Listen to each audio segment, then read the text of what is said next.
It feels like we've seen this movie before. There's a scene in The Hunt for Red October where a nervous analyst opens a national security briefing by saying, "Gentlemen, the last 24 hours have seen some extraordinary activity."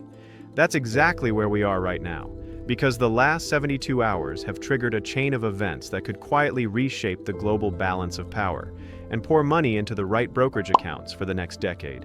Let's rewind. Rare earth stocks were wobbling, confusion was spreading, headlines were conflicting, and right as momentum started building, a Reuters article hit the tape suggesting the US administration wasn't as committed to supporting domestic rare earth and critical mineral production as previously thought.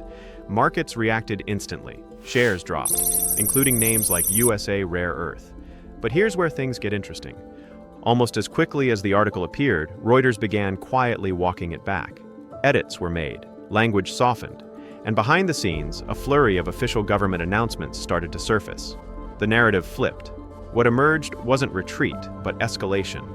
A coordinated, multi-layered push to secure domestic and allied supplies of critical minerals, rare earths, lithium, cobalt, nickel, all aimed at breaking China's dominance over global processing and supply chains. And then the real news dropped. On February 2nd and 3rd, President Trump announced something called Project Vault. Think of it as the Strategic Petroleum Reserve, but for critical minerals, a $12 billion strategic stockpile designed to secure rare earths and essential materials inside U.S. borders. The funding structure matters here. $10 billion through Export-Import Bank financing, $2 billion from private capital, a public-private partnership to store minerals in U.S. warehouses, stabilize supply chains, and counter China's near monopoly. Markets didn't miss the signal. Rare earth stocks snapped back hard. USA Rare Earth jumped 11% almost immediately. But that was only the beginning. On February 4th, Washington hosted what may turn out to be one of the most important meetings of the decade for this sector.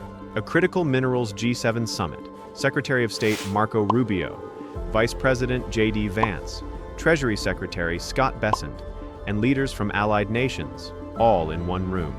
The goal was explicit: reduce reliance on China, build alternative supply chains, secure inputs for electric vehicles, semiconductors, defense systems, and advanced weapons.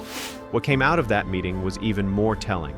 Discussions around price floors for critical minerals, guaranteed purchases, subsidies, preferential trade blocs, and then deal announcements: Mexico, the European Union, Japan, Argentina.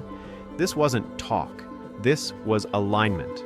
And just when the market was trying to digest all of that, another shoe dropped. Late in the trading day, the Financial Times published an article revealing a bipartisan push in the U.S. Senate to inject an additional $70 billion into Export-Import Bank lending capacity. $70 billion. Directed specifically toward domestic critical minerals and rare earth programs over the next decade. Let that sink in. This isn't a headline cycle. This isn't political noise. This is infrastructure-level capital deployment. So the obvious question becomes, what now? There's an old saying on Wall Street: buy the rumor, sell the news. If you live by that rule, this would be the moment to take profits and walk away. But that thinking misses the bigger picture. This isn't a single announcement. It's not one catalyst. It's a structural shift. Strategic stockpiles, long-term funding, allied coordination, guaranteed demand. These are decade-long forces. And that's why the smarter play here isn't chasing short-term spikes, but positioning for sustained capital flows into the rare earth and critical mineral space, holding core names, adding complementary exposure over time, letting policy, capital, and geopolitics do the heavy lifting.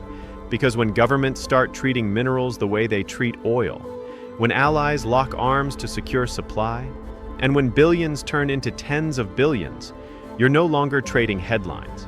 You're watching the foundation of a new economic battlefield being laid. And this one is going to matter for a very long time.